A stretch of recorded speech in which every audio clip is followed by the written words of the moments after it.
Teología Sistemática, capítulo 13, el bautismo en el Espíritu Santo. Muchas obras de teología sistemática no incluyen un capítulo específicamente dedicado al tema del bautismo en el Espíritu Santo. De hecho, todo lo correspondiente a la persona y la obra del Espíritu Santo ha sido grandemente descuidado. William Barclay escribe: "La historia de la Biblia es la historia de hombres llenos del Espíritu. Sin embargo, lo que pensamos acerca del Espíritu es mucho más vago e indefinido que lo que pensamos acerca de cualquier otra parte de la fe cristiana". Carl Henry observa con pesar: "Los teólogos del pasado no nos dejaron plenamente delineado el ministerio del Espíritu Santo". Afortunadamente para toda la Iglesia, por fin se está prestando una atención mayor al Espíritu Santo. Obras como la de Frederick Brunner y James Dunn indican un creciente interés en el tema dentro de los no pentecostales. Este aumento de interés se debe mayormente a la persistencia y el crecimiento del movimiento pentecostal. Los líderes de la Iglesia hablan ahora con frecuencia del pentecostalismo, llamándolo una tercera fuerza dentro de la cristiandad, junto al catolicismo y al protestantismo. Mayormente debido a su presencia visible en el mundo entero, esta tercera fuerza está ahora también captando la atención de los teólogos.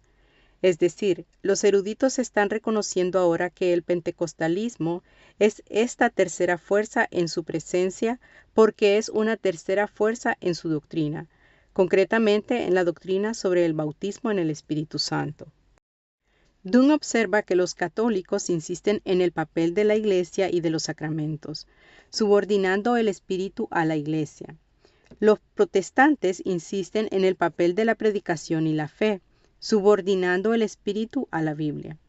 Los pentecostales reaccionan ante ambos extremos: el sacramentalismo, que se puede volver mecánico, y la ortodoxia biblicista, que puede volverse espiritualmente muerta, y reclaman una experiencia vital con Dios mismo en el Espíritu Santo. Este capítulo divide el tema del bautismo en el Espíritu Santo en 5 cuestiones o subtemas. 1. La separabilidad entre el bautismo en el Espíritu Santo y la regeneración. 2. Las evidencias de la experiencia del bautismo en el Espíritu Santo en la vida del creyente. 3. La disponibilidad del bautismo en el Espíritu Santo para los creyentes de hoy. 4. La razón de ser del bautismo en el Espíritu Santo. 5. La recepción del bautismo en el Espíritu. El enfoque del material presentado aquí es analítico y descriptivo, más que apologético o polémico. Separabilidad y evidencias. Hablamos primero de la separabilidad y las evidencias del bautismo en el Espíritu Santo, porque la mayor parte de las posiciones sobre los otros temas relacionados son contingentes al concepto de la separabilidad y al concepto de las lenguas como evidencia. Esto es, las posiciones en estos dos asuntos definen y delinean las cuestiones en otros aspectos. La cuestión de la disponibilidad del bautismo en el Espíritu Santo hoy es un excelente ejemplo. Por una parte, muchos eruditos bíblicos responderían que hay un bautismo en el Espíritu a la disposición de los creyentes de hoy, pero alegarían que se trata simplemente de una parte de la conversión e iniciación. Por otra parte, cuando los pentecostales dicen que el Espíritu está a nuestra disposición, luchan a favor de una experiencia que, en cierto sentido, es diferente a la regeneración y que, además, va acompañada por la evidencia física inicial de las lenguas. También, aunque la separabilidad y las lenguas como evidencia están relacionadas de manera bastante estrecha, son temas diferentes. Lógicamente existen 4 posiciones posibles sobre la separabilidad y las lenguas como evidencia. Una posición posible es que el bautismo en el Espíritu Santo es parte de la experiencia de conversión e iniciación sin evidencia especial alguna como la de hablar en lenguas. Esta es la posición presentada por Dunn y Brunner. La segunda posición posible es que el bautismo en el Espíritu Santo es parte de la experiencia de conversión e iniciación y siempre va acompañada por la evidencia especial de las lenguas. Esta es la posición de algunos grupos entre los pentecostales unidos. La tercera posición posible es que el bautismo en el Espíritu Santo suele seguir a la regeneración, pero la experiencia no va acompañada por las lenguas. Esta es la posición de algunos grupos de santidad wesleyanos, como la Iglesia Nazarena. La cuarta posición posible es que el bautismo en el Espíritu Santo suele seguir a la regeneración y siempre va acompañado por la evidencia especial de las lenguas. Esta es la posición de pentecostales como las Asambleas de Dios. La terminología. La frase bautismo en el Espíritu Santo no aparece en la Biblia. Sin embargo, es bíblica en el sentido de que se origina en una fraseología similar usada por los escritores bíblicos. Los tres escritores sinópticos recogen la comparación que hace Juan el Bautista entre su propia actividad de bautizar en agua y la actividad futura de Jesús. Ver citas bíblicas en el libro. Hablando acerca de Jesús, Juan dice: Él os bautizará en Espíritu Santo. Lucas recoge de nuevo esta terminología en Hechos 1:5, donde describe que Jesús les dice a sus seguidores: seréis bautizados con el Espíritu Santo dentro de no muchos días. Usa esta terminología por tercera vez en Hechos 11:16, donde relata la forma en que Pedro entiende la experiencia de Cornelio. Al explicarles la recepción del Espíritu Santo por parte de Cornelio a los creyentes de Jerusalén, Pedro les recuerda las palabras del Señor: seréis bautizados en el Espíritu Santo. Es evidente que Pedro entendía que esta terminología era una descripción de la experiencia de Cornelio cuando habló en lenguas. En realidad, la única diferencia entre la frase bautismo en el Espíritu Santo y las frases que se hallan en las citas bíblicas mencionadas es que la primera usa el sustantivo bautismo en lugar de las formas verbales.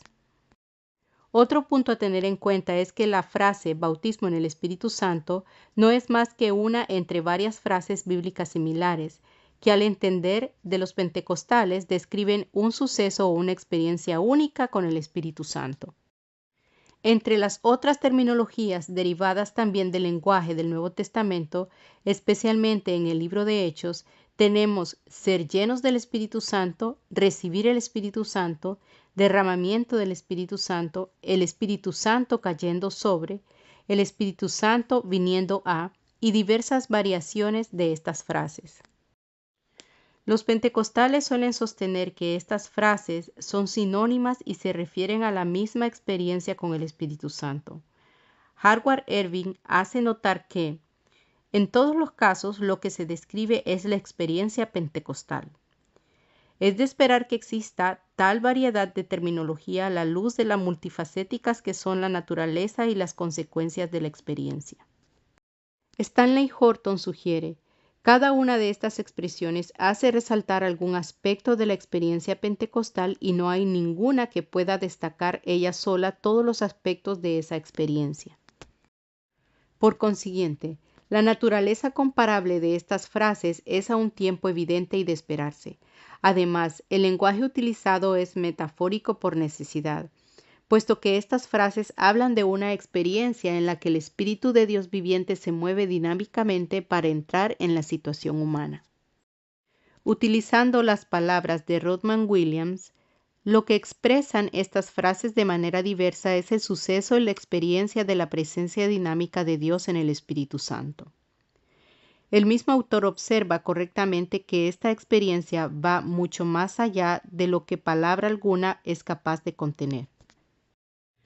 De entre todas estas frases comparables, los pentecostales parecen preferir la de bautismo en el Espíritu Santo. Esta preferencia se puede deber a que este lenguaje se deriva de las afirmaciones del propio Jesús, o quizás se deba a la profundidad que lleva en sí este lenguaje metafórico en particular. Es decir, la analogía que se hace aquí se relaciona con el bautismo en agua. Williams señala: el bautismo en agua significa literalmente ser sumergido, metido e incluso empapado o embebido en agua. Al efecto, ser bautizado en el Espíritu Santo es quedar totalmente envuelto en el dinámico Espíritu del Dios viviente y saturado de él. Relación con la regeneración. Una de las diferencias principales entre los teólogos con respecto a esta experiencia llamada bautismo en el Espíritu Santo tiene que ver con su relación con la regeneración. Como observamos anteriormente, algunos afirman que forma parte de la experiencia de conversión e iniciación. Otros sostienen que es una experiencia distinta en cierta forma a la regeneración. Exponemos esta cuestión de la siguiente manera. Hay hoy en día a disposición del creyente una experiencia llamada comúnmente bautismo en el Espíritu Santo, que sea en cierto sentido distintiva y única en relación con la experiencia de conversión e iniciación. Generalmente, tanto aquellos que niegan que el bautismo en el Espíritu Santo sea separable de la regeneración, como quienes afirman que lo es, reconocen la importancia de las Escrituras como autoridad definitiva. Por un lado, Brunner, quien niega que estas experiencias sean separables, se lanza a considerar el testimonio del Nuevo Testamento y a proporcionar una exégesis de las principales fuentes bíblicas relacionadas con el tema. Dunn cree que es necesaria una revisión completa de las enseñanzas del Nuevo Testamento sobre el don del Espíritu y su relación con la fe y el bautismo. Tiene la esperanza de demostrar que para los escritores del Nuevo Testamento el bautismo en el Espíritu o don del Espíritu era parte del suceso o proceso de convertirse en cristiano. Por otro lado, aquellos que defienden el bautismo en el Espíritu Santo como una experiencia separable están igualmente dedicados a demostrar que las Escrituras enseñan la posición que ellos sostienen. Howard Irving los representa.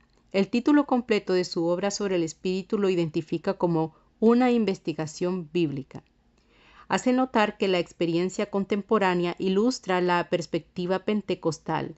Sin embargo, para él, solo el texto bíblico adjudica nuestras conclusiones.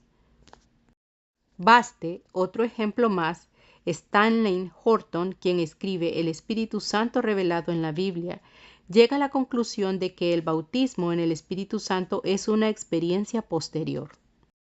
Gran parte de este estudio, aunque no todo, se centra en el libro de Hechos. Ciertamente hay pasajes pertinentes en otros lugares de las Escrituras. No obstante, los eruditos de ambos extremos en cuanto al tema suelen estar de acuerdo en que la doctrina de la separabilidad depende mayormente del libro de Hechos. El Antiguo Testamento y los Evangelios profetizan con respecto a él y esperan su llegada. Las epístolas dan por supuesta la experiencia y por consiguiente solo se refieren a ella indirectamente y ocasionalmente. Brunner tiene razón cuando observa: la principal fuente de doctrina pentecostal sobre el bautismo subsiguiente en el Espíritu Santo es el libro de Hechos. Cuando la Declaración de Verdades Fundamentales de las Asambleas de Dios dice que la experiencia del bautismo en el Espíritu Santo es distinta a la experiencia del nuevo nacimiento y posterior a ella, las citas bíblicas que se dan son tomadas del libro de Hechos. Puesto que la doctrina de la separabilidad depende grandemente del libro de Hechos, es fundamental una consideración exegética de sus pasajes pertinentes. Los eruditos pentecostales reconocen esto, como lo hacen también Brunner, Dunn y otros que niegan la posición pentecostal. Los relatos que se suelen considerar como especialmente pertinentes en la cuestión de la separabilidad son el del día de Pentecostés, el avivamiento entre los samaritanos, la experiencia de Pablo, Cornelio y otros gentiles, y los creyentes de Éfeso. Ver citas bíblicas en el libro. Nos llegan conclusiones de la exposición exegética de estos pasajes desde ambos lados del tema. Aquellos que creen que el bautismo en el Espíritu Santo es una experiencia distintiva suelen afirmar que en estos casos los individuos ya eran creyentes que habían experimentado la regeneración antes, al menos un instante antes, de su experiencia del bautismo en el Espíritu Santo. Por tanto, dicen que Lucas demuestra que el bautismo en el Espíritu Santo es una experiencia distinta. Sostienen además que Lucas tiene la intención de enseñar que la experiencia distintiva, separable del bautismo en el Espíritu Santo, es normativa para la experiencia cristiana de todos los tiempos. Aquellos que rechazan la separabilidad alegan que si la experiencia parece ser separable y distinta, porque parece ser posterior en estos casos del libro de Hechos. Esto se debe a la situación histórica única durante las etapas iniciales de la Iglesia. Lucas, afirman, no está tratando de enseñar que una experiencia separada y distinta del bautismo en el Espíritu Santo sea normativa para la experiencia cristiana durante las etapas posteriores de la Iglesia. En realidad, hay dos aspectos en este debate contemporáneo sobre la separabilidad, tal como aparece en estos incidentes de Hechos. El primer aspecto de este debate tiene que ver con esta pregunta.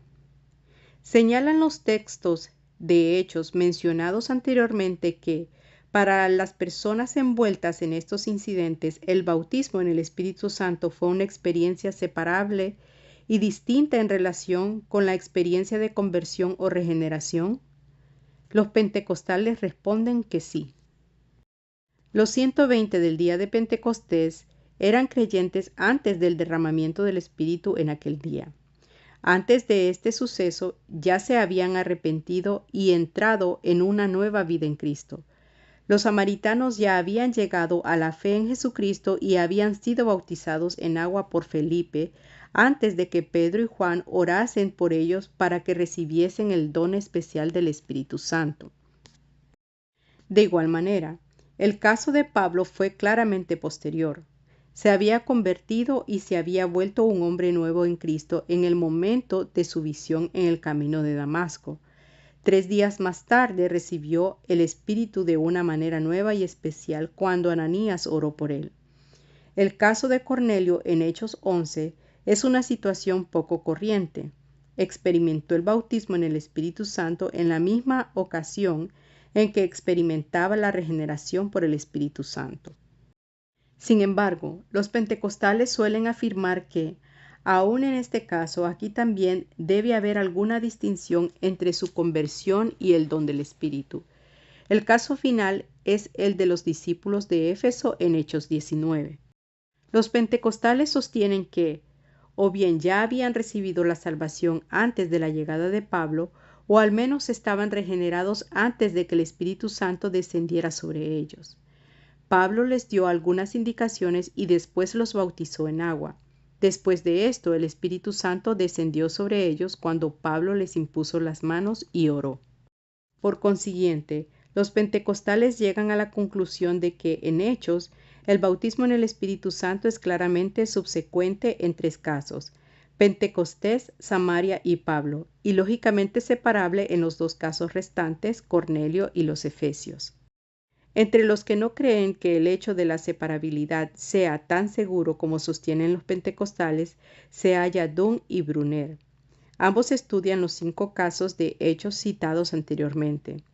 Dunn sostiene que los 120 del día de Pentecostés no eran cristianos en el sentido del Nuevo Testamento, hasta ese día porque antes de aquel momento su respuesta y consagración eran defectuosas. La experiencia de Cornelio era una unidad, según Dunn. Cornelio fue salvado, fue bautizado en el Espíritu, se le concedió arrepentimiento por vida.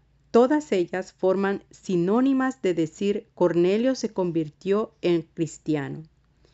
Igualmente la experiencia de 3 días de Pablo fue una unidad, una experiencia de crisis que se extendió por 3 días, desde el camino de Damasco hasta su bautismo. No se podía llamar cristiano a Pablo, sostiene Dunn, hasta que la serie quedara completa a manos de Ananías.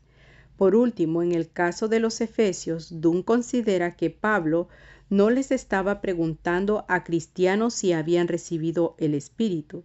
En lugar de esto, les estaba preguntando a unos discípulos que profesaban creer que eran cristianos. Dunn llega a la conclusión de que no eran cristianos hasta que Pablo los rebautizó y les impuso las manos. Por tanto, debido a que evidentemente da por supuesto lo que él llama conversión e iniciación, Dunn llega a la conclusión de que en ninguna circunstancia Lucas describe un incidente en el cual el bautismo en el Espíritu Santo sea verdaderamente separable de la conversión. Brunner sostiene una posición similar a la de Dunn. El bautismo cristiano es el bautismo en el Espíritu Santo. Con toda diferencia de Dunn, Brunner parece conceder que hay dos casos en Hechos que son excepcionales, debido a la situación histórica. El primero es el caso del día de Pentecostés. Los 120 tuvieron que esperar debido a ese periodo poco usual en la vida de los apóstoles entre la ascensión de Jesús y su don del Espíritu a la iglesia en el día de Pentecostés. En cambio, después del día de Pentecostés, el bautismo y el don del Espíritu Santo se hallan indisolublemente unidos. Con todo, Brunner acepta un segundo caso después del día de Pentecostés como excepción.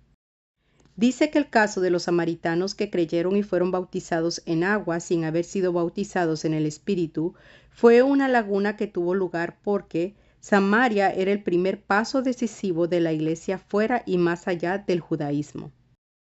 Esta única separación entre el bautismo cristiano y el don del Espíritu fue una suspensión temporal de lo normal, permitida por Dios para que los apóstoles pudiesen presenciar este paso decisivo y participar en él. Sin embargo, según Brunner, para los demás casos del libro de Hechos, el bautismo en el Espíritu Santo es inseparable del bautismo cristiano en agua, e idéntico a él. Dunn y Brunner distan mucho de resultar convincentes en sus argumentos. Es posible que en cierto sentido, al menos idealmente, Lucas entendiera todas las obras del Espíritu en una persona como un todo, una unidad. No obstante, lo cierto es que muestra que, al menos en algunos de los incidentes, hubo realmente un lapso de tiempo entre las partes del todo. Como hemos observado anteriormente, tanto Dunn como Brunner reconocen esto. También Gordon Fee sostiene que Lucas describe claramente a los samaritanos como creyentes cristianos antes de que el Espíritu descendiera sobre ellos. La realidad es que hay incidentes en los relatos de Lucas, en los que el tiempo separa las partes de la obra del Espíritu en la vida de las personas. El hecho de que Lucas escriba claramente unos incidentes en los cuales las partes de la experiencia cristiana quedan separadas por el tiempo es un punto a favor de la posición pentecostal. No obstante, los pentecostales no necesitan centrarse tan fuertemente en la subsecuencia para insistir a favor de la separabilidad y la distinción. La subsecuencia hace énfasis en la sucesión dentro del tiempo o el orden. La separabilidad tiene que ver con la cualidad de ser diferente en naturaleza o identidad. La distinción tiene que ver con el hecho de ser distinto en carácter y propósito o en ambos.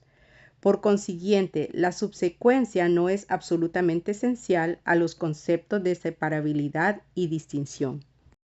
Los sucesos pueden ser simultáneos y con todo separables y distinguibles. Si son disimibles en naturaleza o identidad, también son distinguibles si son diferentes en carácter, en propósito o en ambas cosas. Al menos en teoría, este podría ser el caso de las experiencias cristianas de justificación, regeneración, santificación y bautismo en el Espíritu Santo. Aun cuando todas ellas tuviesen lugar al mismo tiempo, ¿qué teólogo afirmaría que no son distinguibles en carácter y propósito y que por tanto no son separables en naturaleza e identidad? De igual manera, cualquiera que sea su relación temporal con estas otras obras, el bautismo en el Espíritu Santo es una obra separable y distinta del Espíritu. Ciertamente los pentecostales pueden reconocer que en el caso de Cornelio, éste experimentó la regeneración y el bautismo en el Espíritu Santo en la misma ocasión. También, aun cuando los 120 no hubiesen sido cristianos en el sentido del Nuevo Testamento hasta el día de Pentecostés. Y aun cuando los efesios solo hubiesen sido discípulos de Juan antes de que Pablo orase por ellos, en los tres casos, lo que recibieron fue una experiencia distinguible del bautismo en el Espíritu Santo. Nuevamente esto es cierto porque la subsecuencia no es absolutamente esencial a la separabilidad y la distinción. En cambio, los pentecostales pueden presentar un fuerte argumento, no solo a favor de la separabilidad y la distinción, sino también a favor de la subsecuencia en los casos de los samaritanos y de Pablo. El punto importante a observar es este. El hecho de que Lucas muestre que la experiencia del bautismo en el Espíritu Santo puede ser subsiguiente sirve para subrayar el que se trata de una experiencia separable y distinta. William Menzies observa, hay una distinción lógica, si no siempre temporal, entre el nuevo nacimiento y el bautismo en el Espíritu. La conclusión de que en Hechos el bautismo en el Espíritu Santo es una experiencia separable solo es el primer aspecto de este asunto. El que se muestre que la separabilidad o incluso la subsecuencia es la pauta en Hechos es una cuestión. El que se deba considerar una pauta así como normativa para la doctrina y la práctica hoy es una cuestión diferente. ¿Se limita Lucas a describir cómo ocurrieron las cosas en aquella situación histórica? ¿O tiene la intención de enseñar que la pauta y el carácter del bautismo en el Espíritu Santo en su narración histórica del libro de Hechos es normativa para la doctrina y la práctica cristiana? Aunque este no sea el lugar para un estudio exhaustivo de este tema, su importancia es tal que tenemos necesidad de comentarlo aunque sea brevemente. Podríamos formular de la siguiente forma el segundo aspecto de la cuestión de la separabilidad. ¿Son normativas la pauta y la característica del bautismo en el Espíritu Santo que representa Lucas en Hechos para la Iglesia de todas las generaciones? Fee considera que este segundo aspecto de la cuestión es una pregunta hermenéutica.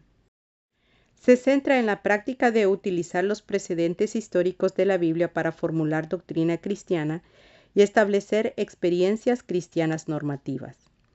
En este procedimiento hermenéutico, si uno puede demostrar que el escritor bíblico describe una pauta de experiencia cristiana que era típica o normativa en la Iglesia del Nuevo Testamento, entonces, interpretativamente, se espera que sea normativa para la Iglesia de hoy. Concretamente, con respecto al tema de la separabilidad, los eruditos pentecostales creen que Lucas describe en Hechos una pauta en la cual el bautismo en el Espíritu Santo es distinto de la experiencia de regeneración. Sostienen además que los cristianos del presente pueden esperar que se produzca el mismo modelo de experiencia. El peso teológico de los materiales históricos en la Biblia.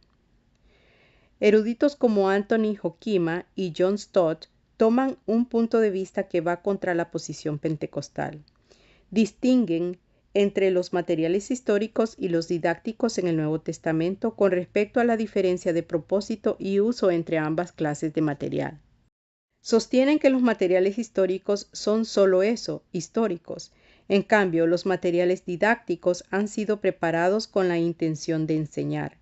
El material narrativo histórico, como el de Lucas en el libro de Hechos, no tiene un propósito didáctico e instructivo.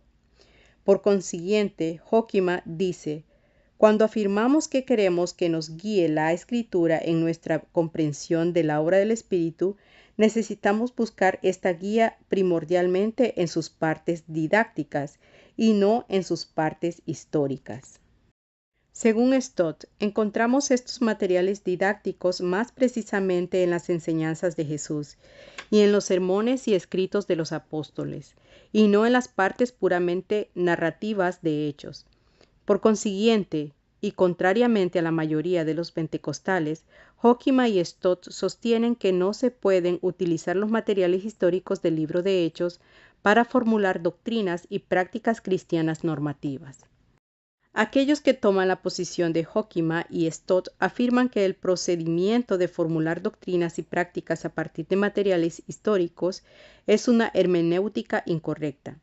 También Fee, aunque es pentecostal, observa que este procedimiento es parte de una especie de hermenéutica pragmática, que él cree que los pentecostales usan con frecuencia, en lugar de la hermenéutica científica.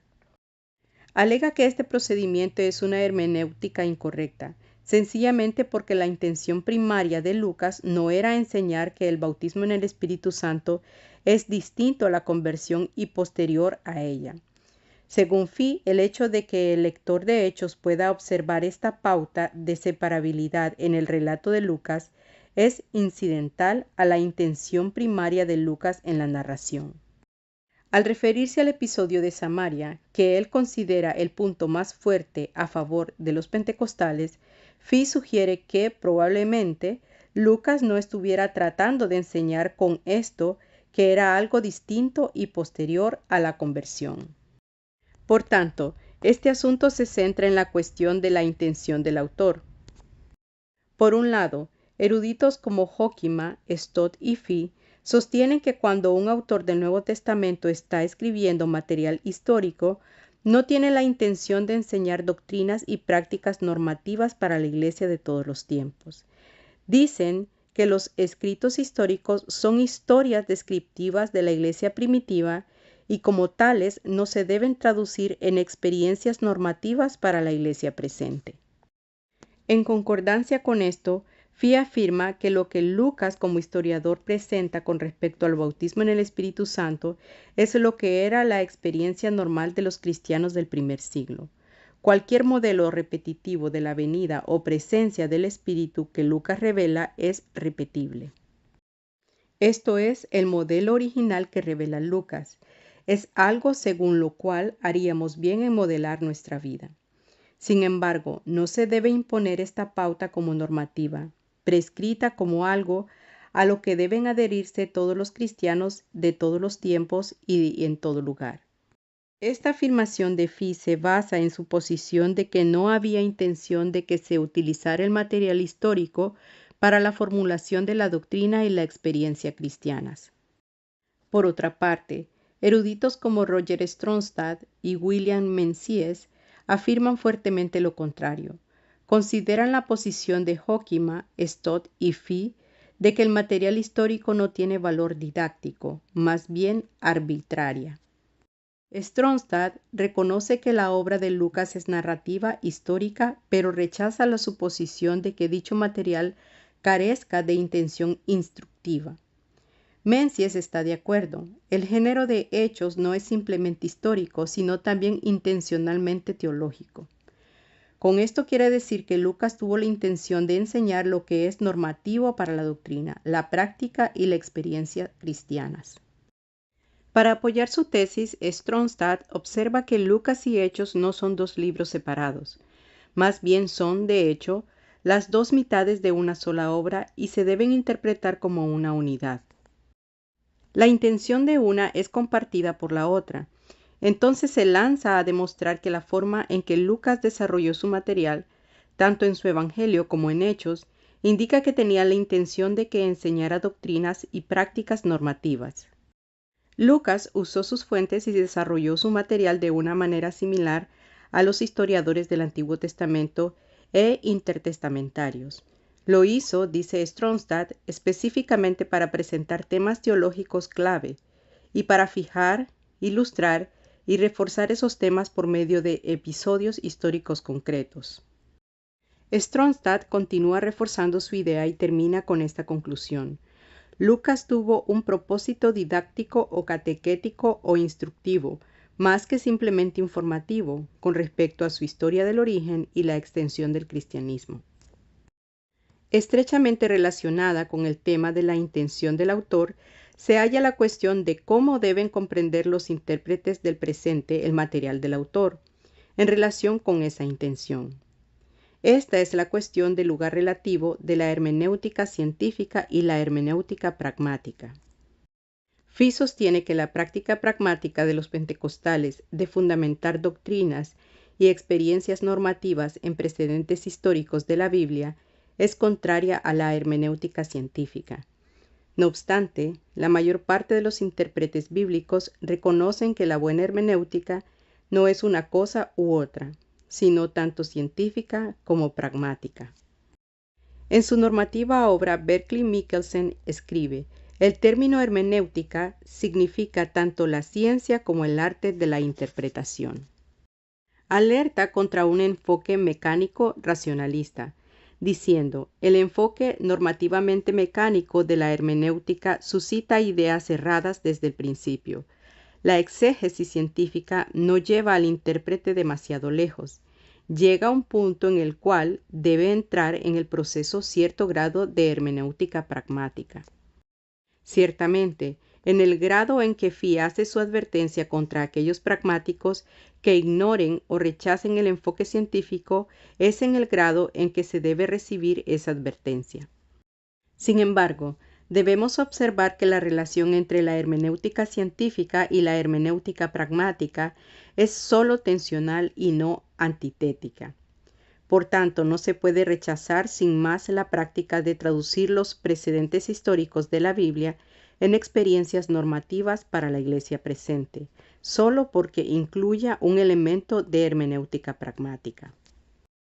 Stromstad cree que esta práctica de hecho recuerda el principio paulino para interpretar la narrativa histórica, cuando Pablo afirma: toda la escritura es inspirada por Dios y útil para enseñar, para instruir en justicia. 2 de Timoteo 3:16. Podemos estar seguros de que incluye tanto las narraciones del Génesis como las otras porciones históricas.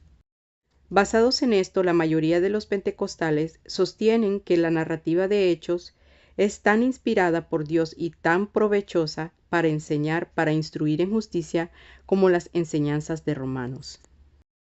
Además de esto, así como Pablo creía que las cosas que se escribieron antes, es decir, en el Antiguo Testamento, para nuestra enseñanza se escribieron, Romanos 15:4. También los pentecostales creen de manera similar que cuando fue escrito en Hechos, fue escrito para nuestra enseñanza, al igual que los evangelios o las epístolas. Por tanto, hay razón suficiente para llegar a la conclusión de que Lucas tenía la intención de enseñarle a Teófilo un modelo que éste pudiera considerar normativo para la formulación de la doctrina, la práctica y la experiencia cristianas. Los pentecostales no son los únicos en esta posición acerca de la normativa histórica. Howard Marshall, distinguido evangélico no pentecostal, sostiene la posición de que Lucas era a un tiempo historiador y teólogo. Si la posición de Marshall es correcta, entonces el material de Lucas, como el de cualquier otro teólogo del Nuevo Testamento, es una fuente válida para comprender lo que es normativo para las doctrinas y prácticas cristianas. Menzies hace notar que hay un cuerpo creciente de estudios sustanciales que señalan en la dirección de una clara teología lucana del Espíritu en Lucas y Hechos, que apoya el concepto de normatividad. Gary McGee cita a otros eruditos que sostienen un punto de vista similar con respecto a la naturaleza teológica de los escritos de Lucas. Esta es su conclusión. Por tanto, hermenéuticamente los pentecostales se encuentran dentro de una línea respetada e histórica de cristianos evangélicos que han reconocido legítimamente que el libro de Hechos de los Apóstoles es un vital depósito de verdades teológicas. Tomando esta posición, los pentecostales estudian los relatos de Hechos en los que Lucas se refiere a incidentes históricos en los que es evidente que las personas experimentan el bautismo en el Espíritu Santo. Este estudio revela que el bautismo en el Espíritu es una experiencia distinta, que algunas veces fue claramente posterior y siempre lógicamente separable de la regeneración. El material de Lucas, el teólogo, es reconocido como una fuente válida para la doctrina y la experiencia cristianas normales. Por tanto, la conclusión es que una experiencia del bautismo en el Espíritu Santo similar, distinta y separable es normativa para la experiencia cristiana contemporánea. Donald Jones presenta esta posición. La aplicación de los principios aceptados apoyará el concepto de que ser bautizado en el Espíritu Santo es algo distinto a la conversión. La conversión comprende el establecimiento de relaciones con Dios.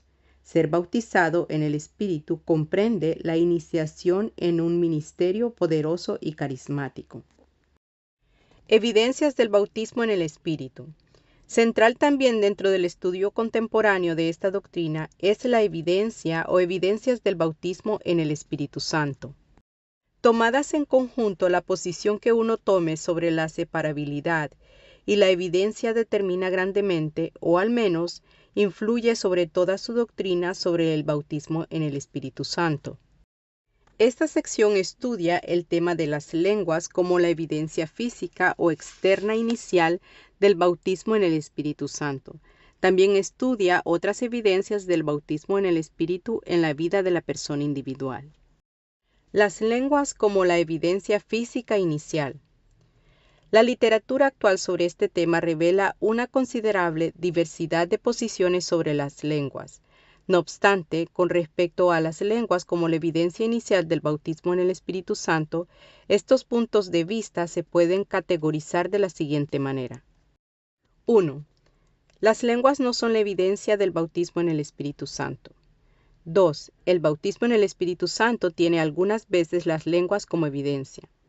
3. El bautismo en el Espíritu Santo va siempre acompañado por la evidencia inicial de las lenguas. Nuevamente, como sucedía con la separabilidad en la cuestión de las lenguas como evidencia inicial, la cuestión de lo que el libro de Hechos muestra como pauta y enseña como normativo es sumamente fundamental. La primera opinión que dice que las lenguas no son evidencia de estar bautizado en el Espíritu Santo es el punto de vista evangélico tradicional. Carl Henry articula así esta posición. La presente controversia se centra grandemente en la afirmación por parte de los carismáticos de que las lenguas son evidencia del bautismo del Espíritu. Este punto de vista no tiene el apoyo de ninguno de los hombres fuertes del pasado, como Lutero, Calvino, Knox, Wesley, Whitefield, Edwards, Carey, Judson y otros. Brunner, en concordancia con su convicción de que el bautismo en el Espíritu Santo y la conversión cristiana son lo mismo, niega igualmente que las lenguas sean la evidencia de esta experiencia. Afirma que la fe expresada en la confesión Señor Jesús es la única evidencia de la venida y presencia del Espíritu. Aquellos que toman esta primera posición en el tema de las lenguas como evidencia presentan con frecuencia un extenso estudio de los materiales de Hechos sobre este tema. Hoekema reconoce 3 incidentes en Hechos en los que hubo lenguas. En el día de Pentecostés las lenguas fueron una de las 3 señales milagrosas, de lo que él llama el acontecimiento definitivo e irrepetible del derramamiento del Espíritu Santo. Ciertamente los miembros de la casa de Cornelio hablaron en lenguas después de derramarse el Espíritu sobre ellos, admite Hoekema. Pero este hecho no demuestra que las lenguas sean prueba de que uno haya recibido un bautismo en el Espíritu posterior a la conversión. De igual manera, en el caso de los discípulos de Éfeso, el hecho de que hubo lenguas no puede ser utilizado para demostrar su valor como evidencia de un bautismo en el Espíritu posterior a la conversión, según Hoekema. ¿Por qué? Porque la venida del Espíritu sobre los discípulos de Éfeso no fue posterior a su conversión, sino simultánea a ella. Observa también, en el libro de Hechos hay 9 ocasiones en las que se describe que las personas son llenas o están llenas del Espíritu Santo, y donde no se hace mención de las lenguas. Por consiguiente, llega a la conclusión de que las lenguas no son evidencia de haber recibido el bautismo en el Espíritu Santo. Después de su estudio de los casos hallados en Hechos, Brunner está de acuerdo con Hoekema. Según Brunner, es la fe y no las lenguas la que sirve como medio y evidencia a la vez del bautismo en el Espíritu.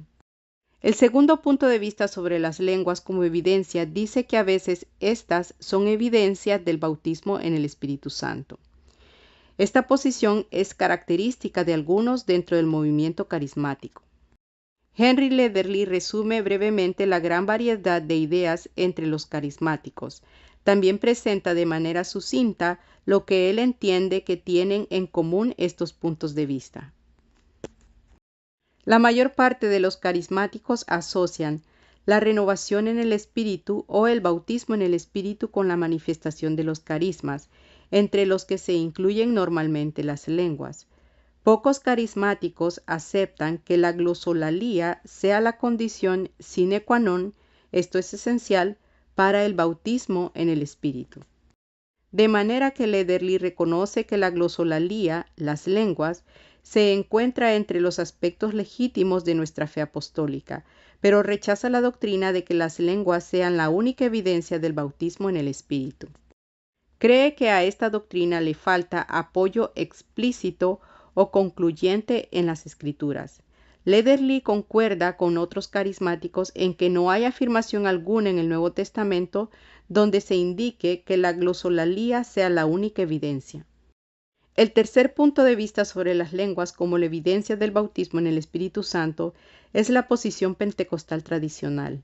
Los pentecostales suelen afirmar que las lenguas son siempre la evidencia física inicial de esta experiencia especial. De hecho, tal como observa Williams, los pentecostales han puesto un énfasis especial en que las lenguas son la evidencia inicial del bautismo en el Espíritu. La Declaración de Verdades Fundamentales de las Asambleas de Dios presenta esta posición en el punto número 8. El bautismo de los creyentes en el Espíritu Santo es testificado por la señal física inicial de hablar en lenguas según el Espíritu les da que hablen. Hechos 2:4. Brunner tiene razón cuando observa: en la comprensión de la evidencia inicial de esta experiencia subsiguiente, los pentecostales son únicos y es esta evidencia la que señala como pentecostales a sus defensores. Los pentecostales creen que su conclusión acerca de que las lenguas son evidencia física inicial del bautismo en el Espíritu Santo se basa en las Escrituras, especialmente en el libro de Hechos. En tres casos en los que Lucas presenta detalles sobre personas que están experimentando el bautismo en el Espíritu Santo, es claramente evidente que hablan en lenguas. En el día de Pentecostés, los 120 hablaron en lenguas, glosolalía, en idiomas de los que ellos no tenían dominio en circunstancias normales. Hechos 2:4. Según Ralph Rings, estas lenguas se convirtieron entonces en la señal y evidencia de que el Espíritu Santo había descendido sobre los cristianos del Nuevo Testamento. El siguiente caso claro de lenguas en Hechos es el suceso de la casa de Cornelio en Hechos 10, del 44 al 46. Horton observa: el Espíritu dio la evidencia y solo dio una. Los oían que hablaban en lenguas y que magnificaban a Dios, exactamente como en Hechos 2, 4, 11. El tercero y último caso es el incidente relacionado con los discípulos de Éfeso en Hechos 19, del 1 al 6. Howard Ervin comenta en este caso: la naturaleza evidencial de la glosolalía aquí queda fuertemente subrayada por el comentario de que las lenguas y la profecía eran prueba indudable y externa de que el Espíritu Santo había descendido sobre aquellos 12 discípulos poco informados hasta el momento. Por esto, una serie de exegetas competentes, la mayoría de ellos eruditos no pentecostales, reconocen con facilidad que Lucas estaba hablando de la manifestación sobrenatural de las lenguas en estos tres casos. Los eruditos pentecostales sostienen además que Lucas reveló una pauta en estos tres casos, una experiencia distintiva con el Espíritu evidenciada por las lenguas, tal como lo afirma Williams. En estos tres casos, las lenguas fueron clara evidencia de que se les había dado el Espíritu Santo. Aunque Lucas no decidió declararlo, los pentecostales creen también que las lenguas se manifestaron igualmente en los otros casos del bautismo inicial en el Espíritu Santo dentro de Hechos. Por ejemplo, los pentecostales sostienen que los creyentes samaritanos en Hechos 8 del 4 al 24 hablaron en lenguas igual que los 120 del día de Pentecostés, la casa de Cornelio y los discípulos de Éfeso. Ervin formula la pregunta obvia: ¿qué vio Simón que lo convenció de que aquellos discípulos samaritanos habían recibido el Espíritu Santo por medio de la imposición de manos de Pedro y Juan? Irving cita a varios eruditos no pentecostales que confirman su respuesta. El contexto justifica la conclusión de que estos samaritanos convertidos recibieron el bautismo en el Espíritu Santo después de su conversión, con la probable evidencia de las lenguas. Bruce parece estar de acuerdo en sus comentarios acerca de la experiencia de los samaritanos. El contexto no nos deja duda alguna de que la recepción del Espíritu por parte de ellos fue acompañada por manifestaciones externas como las que habían marcado su derramamiento sobre los primeros discípulos en Pentecostés.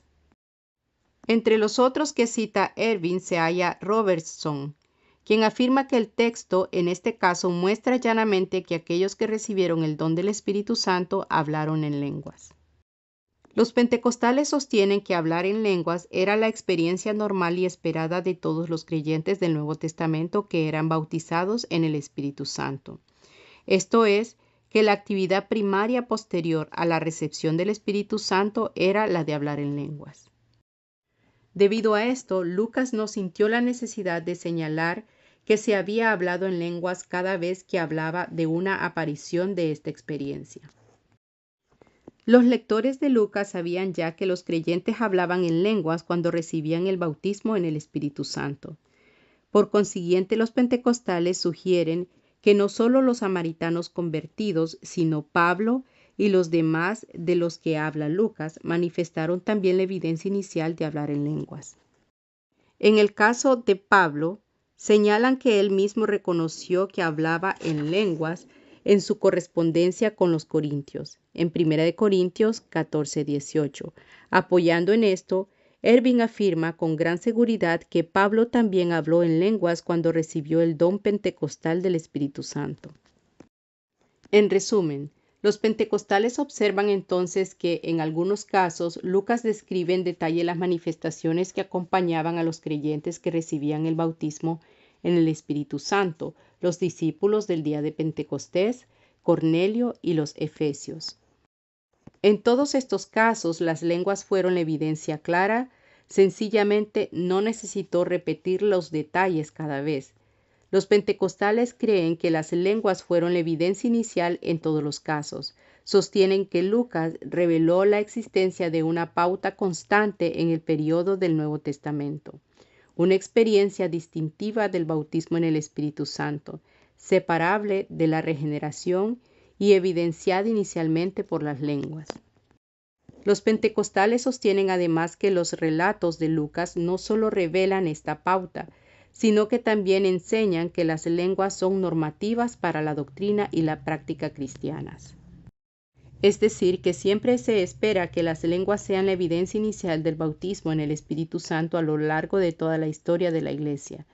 Esta es la forma en que se deben entender los relatos de Hechos, porque nuevamente Lucas no estaba escribiendo solamente como historiador, sino también como teólogo. Estaba describiendo la obra del Espíritu Santo en los creyentes en la era de la Iglesia y a través de ellos. Es cierto que estos incidentes tuvieron lugar dentro de un escenario histórico determinado, pero esto no es razón para declarar que esta pauta no es normativa para toda la era de la Iglesia. Al fin y al cabo, la era de la Iglesia es siempre un tiempo durante el cual es necesario que la presencia del Espíritu Santo sea evidente en la vida de los creyentes. En la era de la Iglesia siempre son necesarios su presencia y su poder para que obre a través de los creyentes a fin de llevar la gracia salvadora de Cristo hasta aquellos que están sin Dios. En conclusión, los pentecostales creen: 1. Que el bautismo en el Espíritu Santo es la venida de esa presencia y ese poder especial del Espíritu. Y 2. Que la evidencia inicial de esto son las lenguas tanto hoy como en el libro de Hechos. Otras evidencias del bautismo.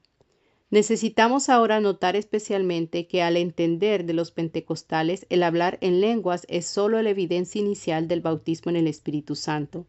En la vida de quienes lo reciben hay otras evidencias de su presencia especial que aparecen posteriormente. Algunos escritores sugieren que el fruto del Espíritu, Gálatas 5:22, esto es, el conjunto de cualidades de la personalidad cristiana, es la evidencia prolongada de que se está bautizado en el Espíritu Santo. Por ejemplo, en un capítulo titulado Los efectos de la venida del Espíritu, Williams identifica la plenitud de gozo, el gran amor, el compartir y la alabanza continua de Dios, entre estos efectos. Un famoso escritor pentecostal más antiguo, Donald G., hace la observación de que el concepto de que el fruto del Espíritu es evidencia del bautismo en el Espíritu Santo es una enseñanza corriente y popular. Sin embargo, advierte contra este concepto diciendo: el fruto del Espíritu es prueba de que caminamos en el Espíritu, no la prueba de que hayamos sido bautizados en el Espíritu. Con todo, en el capítulo siguiente, G habla de algunas cualidades de la personalidad cristiana como marcas o evidencias de estar lleno del Espíritu. Estas son el testimonio desbordante, el quebrantamiento y humildad, un espíritu dócil y la consagración. Ervin habla con profundidad acerca de este concepto. Las Escrituras no coordinan el fruto del Espíritu con los carismas como evidencia de la plenitud del Espíritu. Sin embargo, hace esta observación. Esto no niega que las consecuencias prácticas de la influencia del Espíritu Santo en la vida del cristiano se refleje en impulsos y aspiraciones santos que lo lleven al crecimiento espiritual. Por tanto, los pentecostales sostienen en general que el conjunto de cualidades de la personalidad cristiana o fruto del Espíritu no constituye una evidencia prolongada del bautismo en el Espíritu, pero que estas cualidades pueden y deben quedar resaltadas en aquellos que tengan esta experiencia. Otra sugerencia entre los escritores pentecostales es la de que hay diversas manifestaciones carismáticas que son evidencias prolongadas del bautismo en el Espíritu Santo. Al referirse a los dones espirituales, G. observa, puesto que son manifestaciones de la inhabitación del Espíritu, es fundamental que aquellos que los ejerciten estén llenos del Espíritu en el momento de ejercitarlos. Ervin ve las manifestaciones de los carismas como evidencias del poder del Espíritu y de la plenitud prolongada del Espíritu. Escribe al respecto: el bautismo en el Espíritu y la plenitud del Espíritu son expresiones sinónimas, y la dimensión carismática de la experiencia cristiana es evidencia de la plenitud del Espíritu Santo. Williams elabora más esta idea en un estudio sobre la manifestación de los dones en la Iglesia de Corinto. Primeramente hace resaltar que el contexto para los dones del Espíritu fue la experiencia del derramamiento del Espíritu. Para los cristianos de Corinto se había producido un abundante derramamiento del Espíritu en el que todos habían participado. Después traza un paralelo entre la situación de Corinto y la renovación carismática actual. Hoy en día, como en la iglesia de Corinto, la operación de los dones del Espíritu significa que aquellos que manifiestan los dones han experimentado un derramamiento del Espíritu Santo o el bautismo en el Espíritu Santo. La sugerencia final en cuanto a una evidencia prolongada del bautismo en el Espíritu Santo es la realidad del dinámico poder del Espíritu Santo en la vida del participante. Williams hace observar que el propósito central de la entrega del Espíritu es ese poder capacitador por medio del cual se puede llevar adelante el testimonio de Jesús, tanto en palabras como en obras. En línea con esta observación, Ernest Williams identifica a este poder del Espíritu como la evidencia más importante de la experiencia pentecostal. La disponibilidad del bautismo en el Espíritu Santo. La pregunta que nos hacemos ahora es la siguiente: ¿está el bautismo en el Espíritu Santo al alcance de los creyentes de hoy? ¿O solo estuvo disponible durante la era apostólica del Nuevo Testamento? La mayor parte de los evangélicos contemporáneos, tanto pentecostales como no pentecostales, responden afirmativamente: sigue estando disponible hoy. Sin embargo, con esta respuesta, cada uno de los grupos quiere decir algo diferente. Por un lado, los eruditos como Hoekema, Brunner y Dunn aceptan que el bautismo en el Espíritu Santo forma parte de una realidad cristiana, pero no es una experiencia distinta de la regeneración. Según el punto de vista de estos eruditos, el bautismo en el Espíritu solo es una parte del acontecimiento total de convertirse en cristiano, llamado por Dunn conversión e iniciación. Por otra parte, cuando los eruditos pentecostales dicen que el bautismo en el Espíritu Santo está a la disposición de los creyentes de hoy, están insistiendo en la disponibilidad contemporánea de una experiencia distinta y separable que es evidenciada por las lenguas. Algunas veces se presenta el argumento basado en 1 Corintios 13 del 8 al 12, de que la experiencia pentecostal cesó al final del periodo en que se escribió el Nuevo Testamento. Algunos piensan que Pablo enseña en estos versículos que las profecías, las lenguas y la ciencia cesaron cuando quedó terminado el canon del Nuevo Testamento. Pablo dice que estos carismas cesarán en el verso 8, cuando venga el perfecto del griego teleión en el verso 10, cuando veamos cara a cara en el verso 12. Apoyados en esto, algunos niegan que esté a nuestra disposición hoy un tipo de bautismo en el Espíritu al estilo pentecostal, evidenciado por las lenguas. Por ejemplo, Paul Hens escribe: con la finalización de las Escrituras ya no hubo más necesidad de una señal que autenticara. Las lenguas fueron un don para señal que tuvo su lugar en la etapa de infancia de la Iglesia. Ver citas bíblicas en el libro. Tanto los eruditos pentecostales como muchos no pentecostales rechazan la idea de que Pablo esté diciendo algo así en este lugar. Aaron Mer demuestra por qué posiciones como la de N son insostenibles. El concepto de la cesación de estos dones a fines del primer siglo, dice Mer, es completamente extraño al contexto. Que estos tres carismas cesaran es algo que se afirma claramente en el texto, reconoce Ervin. Cuándo cesarán solo se puede deducir a partir del contexto.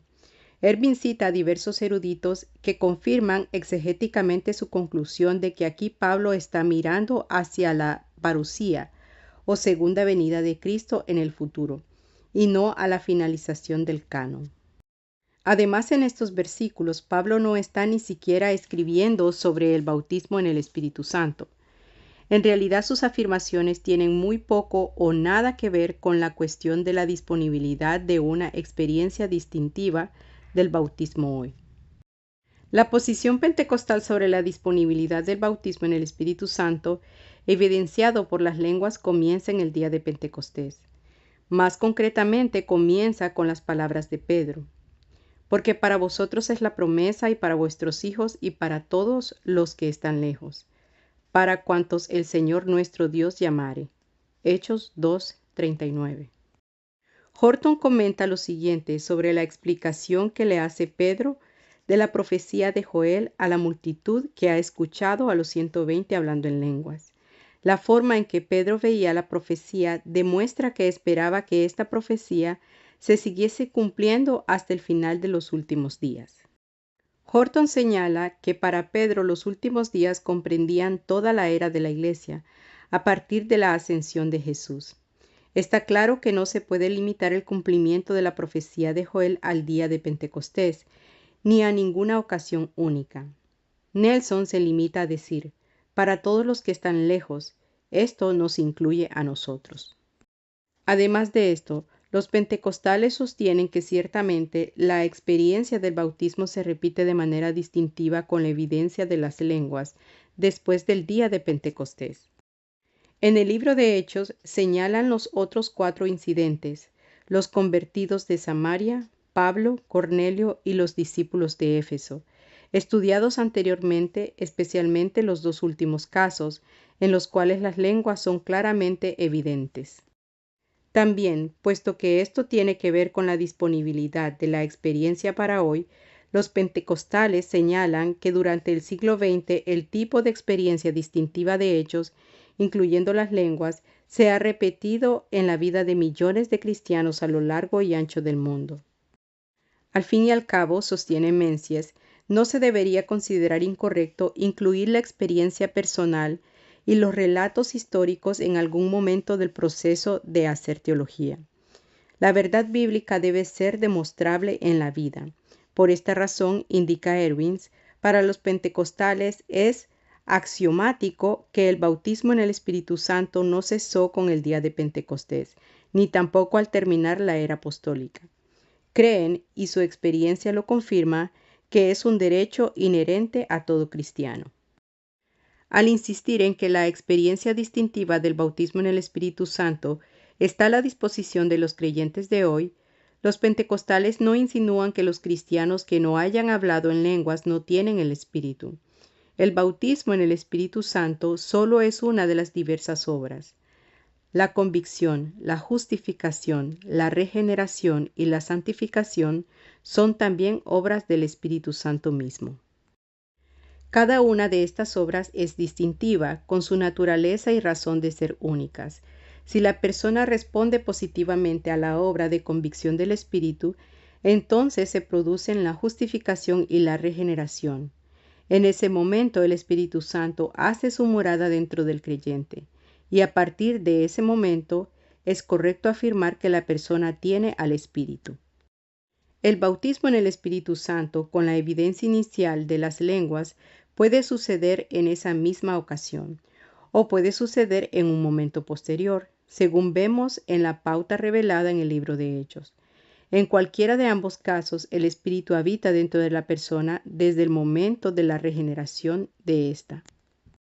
Las confusiones con respecto a esta cuestión de tener o no tener al Espíritu Santo se producen debido a una falta de comprensión sobre la forma en que Lucas usa ciertos términos. Cuando Lucas describe y comenta el bautismo en el Espíritu Santo, emplea terminología del tipo de ser lleno del Espíritu Santo, recibir al Espíritu Santo, el derramamiento del Espíritu Santo. El Espíritu Santo descendió sobre, y el Espíritu Santo vino sobre.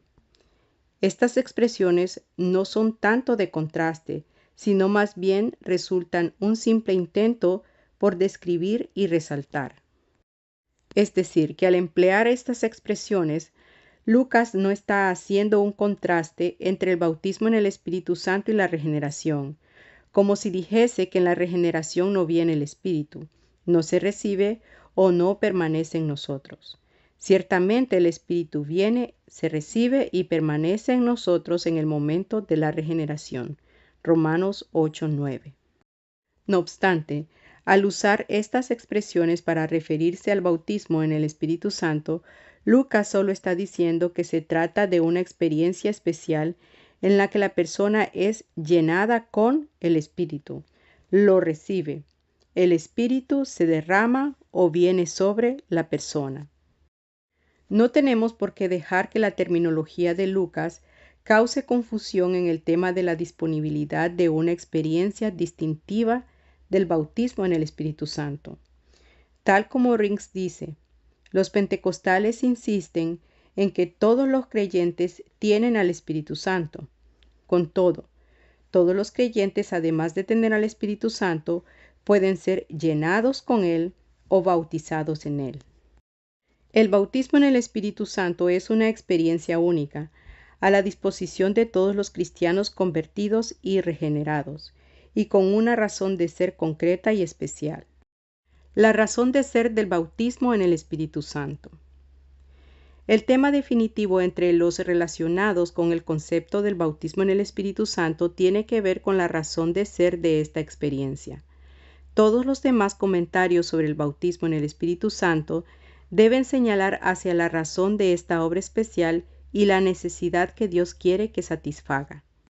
En efecto, muchos cristianos no le ven razón de ser especial ninguna al bautismo en el Espíritu Santo, aparte de los demás aspectos de la conversión e iniciación.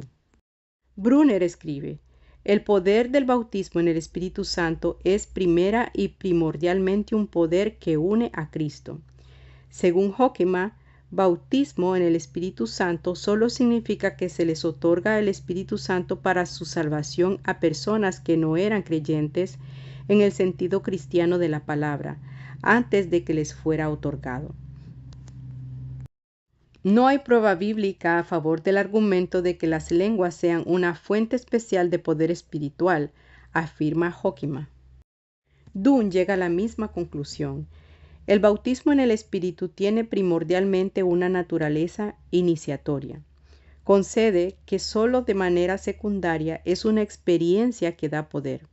Evidentemente para Dunn y para otros que toman su posición, puesto que el bautismo en el Espíritu Santo no es distintivo en sentido alguno con respecto a la conversión, se sigue que no tiene un propósito que no se pueda atribuir a todos los creyentes, puesto que Él habita en todos ellos.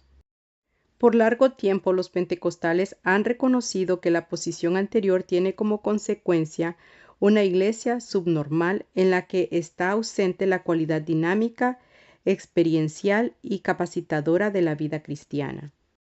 Williams escribe, además de nacer del Espíritu, con lo que comienza la nueva vida, también hay necesidad de ser bautizados con el Espíritu o lleno de él, para que se desborde la vida en ministerio hacia los demás.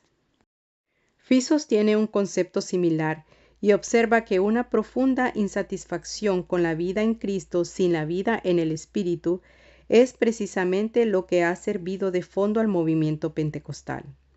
Desde principios del siglo XX hasta el presente, los pentecostales han creído que la dinámica plena de la capacitación del Espíritu viene solo con la experiencia especial y distintiva del bautismo en el Espíritu Santo.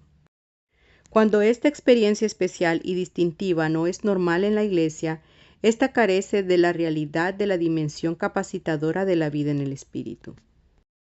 Por tanto, los pentecostales creen que la experiencia distintiva del bautismo en el Espíritu Santo, tal como la describe Lucas, es primordial para la Iglesia contemporánea.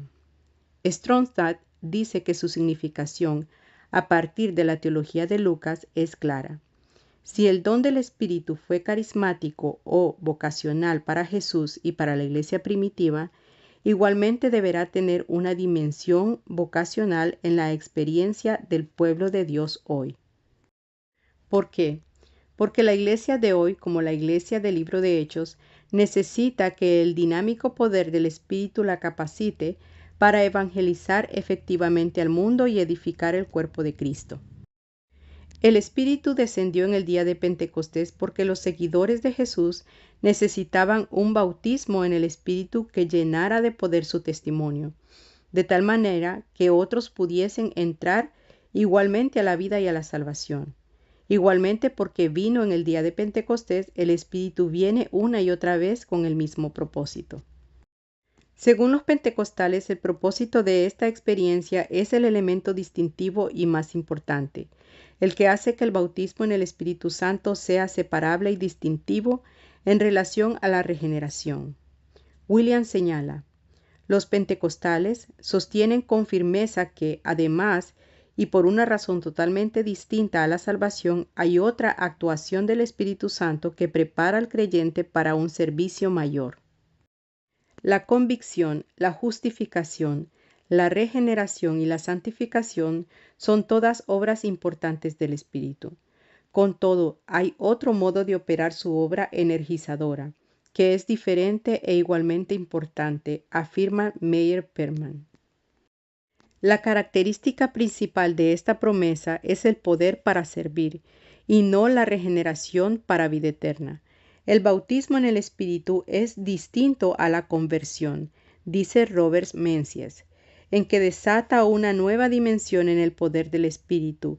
Es una investidura de poder para servir. Los pentecostales creen fuertemente en este punto. El propósito primario y fundamental del bautismo en el Espíritu Santo es recibir poder para servir. Se apoyan en Lucas 24:49 y Hechos 1:8. Donde Lucas recoge las últimas indicaciones de Jesús a sus seguidores. Pero recibiréis poder, cuando haya venido sobre vosotros el Espíritu Santo y me seréis testigos. Hechos 1:8. Consideran que Jesús se estaba refiriendo al día de Pentecostés que estaba próximo, y en el cual los 120 serían bautizados en el Espíritu Santo, como revestimiento de poder para capacitarlos a fin de que diesen un testimonio eficaz a favor de las grandes verdades salvadoras de almas del Evangelio.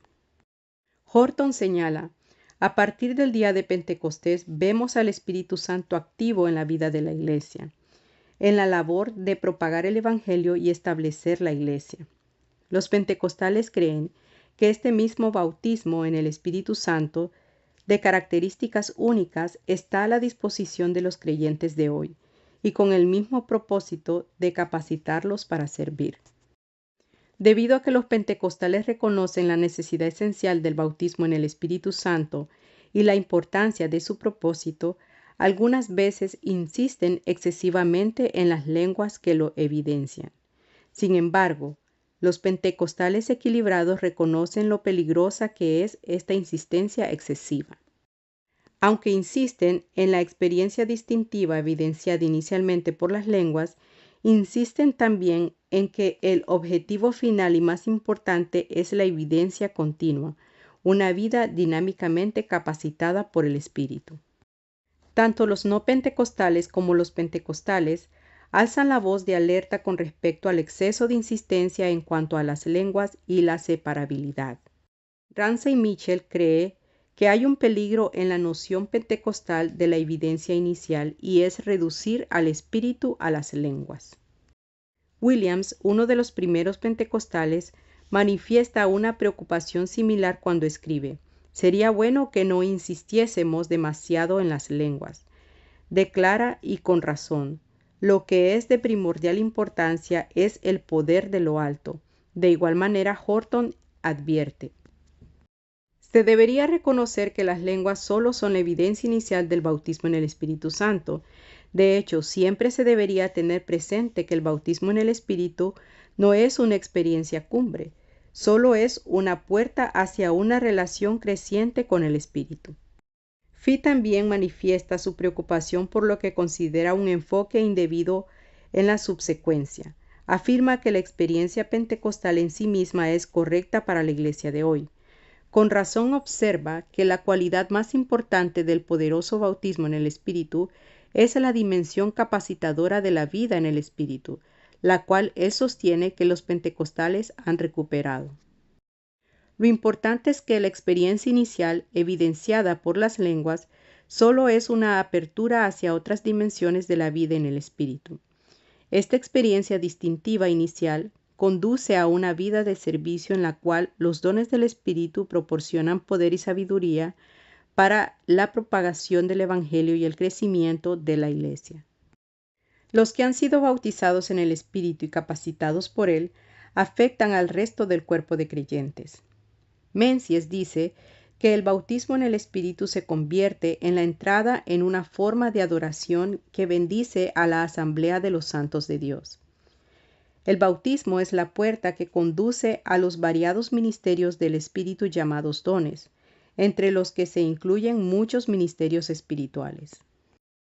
En conclusión, la razón por la que recibimos el bautismo en el Espíritu Santo, la dimensión continuada de la vida capacitada por el Espíritu, es la que hace que la experiencia sea en sí lo suficientemente importante como para conocerla, comprenderla y participar en ella. Las lenguas no son su razón final de ser, ni son la razón por la que debemos anhelar la experiencia. La necesidad de poder sobrenatural para testificar y servir es la razón por la que resulta tan importante una experiencia distintiva del bautismo en el Espíritu Santo. La necesidad máxima es que cada uno de los miembros del cuerpo de Cristo queden así capacitados, a fin de que la Iglesia pueda operar plenamente en la dimensión de la vida en el Espíritu. La recepción del bautismo en el Espíritu Santo. La pregunta final dentro de este estudio sobre el bautismo en el Espíritu Santo es la siguiente: ¿cómo se recibe esta experiencia especial? He aquí algunos de los temas relacionados. ¿Hay que cumplir con ciertas condiciones para recibir el bautismo en el Espíritu Santo? Si es así, ¿cuáles son? Además, si se requieren esas condiciones después de la regeneración, ¿acaso no son exigencias añadidas a la fe? Hay diversos puntos de vista con respecto a las condiciones para recibir esta experiencia. Dicho sencillamente, los pentecostales suelen sostener que el único requisito previo al bautismo en el Espíritu Santo es la conversión y que la única condición es la fe. El Espíritu Santo se derrama sobre aquellos que creen en Jesucristo, dice Williams. Horton afirma que las únicas condiciones para recibir la promesa del Padre son el arrepentimiento y la fe. Menzies señala, la experiencia es descrita como un don en Hechos 10:45 y por consiguiente no se merece ni se gana de ninguna forma. Se recibe por fe, una fe obediente y activa. Observemos los modificadores que coloca Menzies al final de su observación. Una fe obediente y activa. Cuando lo pensamos seriamente, la condición de fe implica unas condiciones o actitudes relacionadas con ella. Menzies usa aquí los términos obediente y activa. Los pentecostales se suelen centrar en la oración, la obediencia, una entrega total al Señor y la expectación. Williams dice, La oración, en sus numerosos aspectos de alabanza, acción de gracia, confesión, súplica y consagración, es el contexto o atmósfera en el que se recibe al Espíritu Santo. Explica también que la obediencia se halla en el corazón mismo de la fe, y al Espíritu Santo se le recibe solo por fe. La obediencia incluye tanto una actitud general de obediencia hacia Dios como la obediencia a todos los mandatos específicos del Señor. El cederse a Él es un aspecto especial también de la obediencia. Los pentecostales creen que el bautismo en el Espíritu Santo tiene lugar en una atmósfera de rendición total al señorío de Jesucristo. Por último, Williams señala lo importante que es la expectación en cuanto a recibir al Espíritu Santo. Observa que aquellos que esperan poco reciben poco o nada, pero aquellos que esperan recibir todo lo que Dios da, a aquellos que se sientan expectantes en el borde de su asiento, es a quienes Dios se deleita en bendecir. Los pentecostales no ven nada extraño en el concepto de que haya condiciones para recibir al bautismo en el Espíritu Santo. Sin embargo, hay otros que sugieren que cuando se une con la noción pentecostal de separabilidad y subsecuencia, el concepto de las condiciones para el bautismo en el Espíritu se convierte en un tema diferente.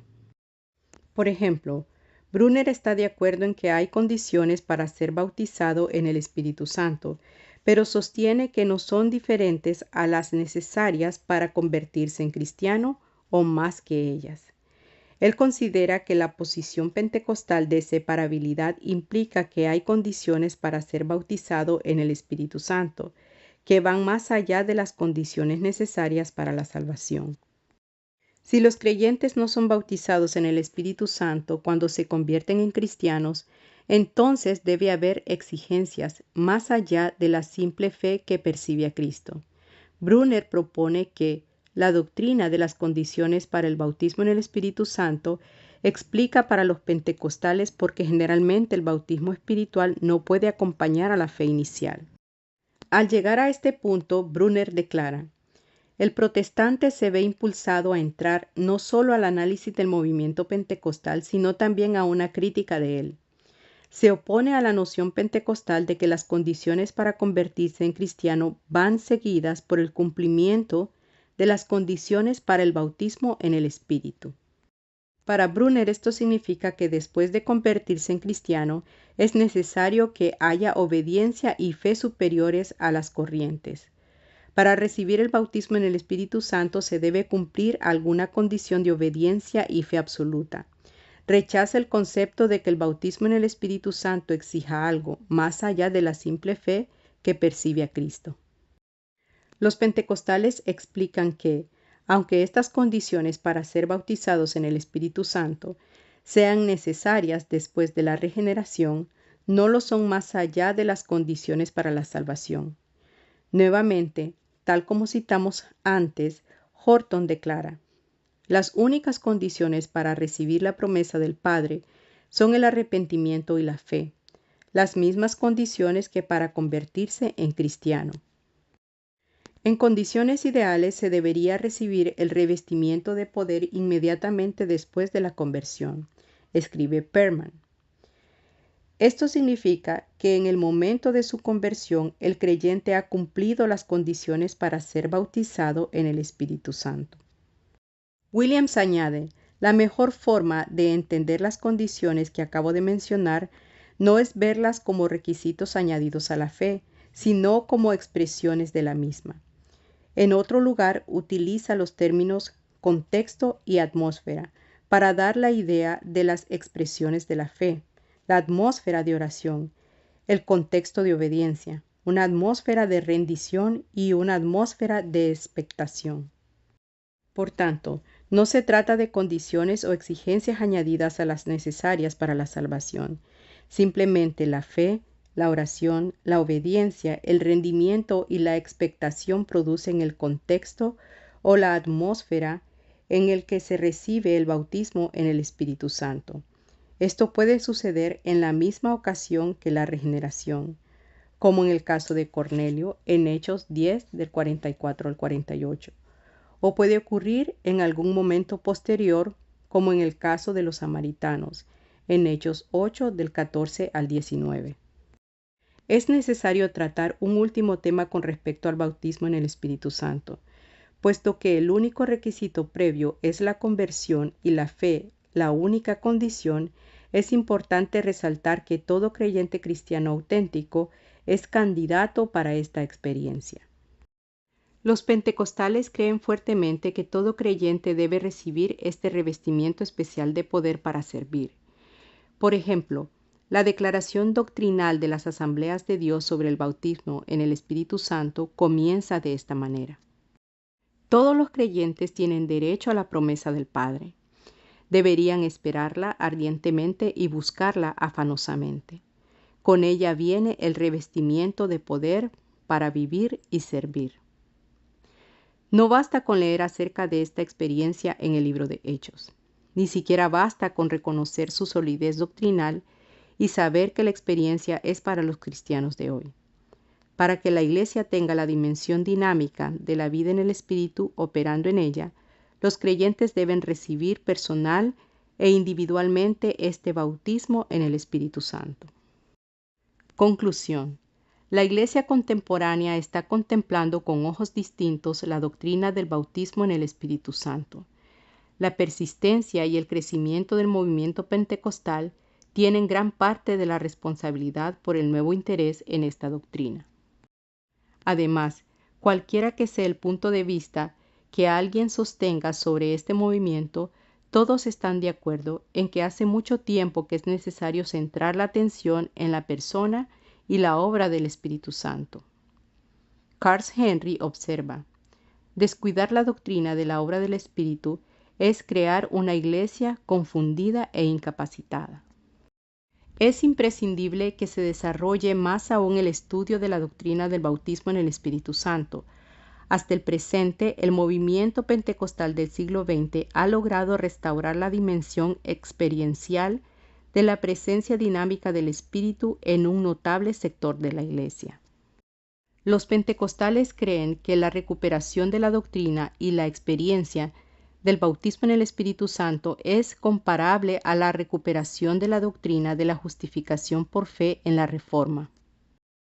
Hasta Dunn, que está en desacuerdo con gran parte de la doctrina pentecostal, tiene la esperanza de que no se pierdan de vista ni se pasen por alto la importancia y el valor del énfasis pentecostal.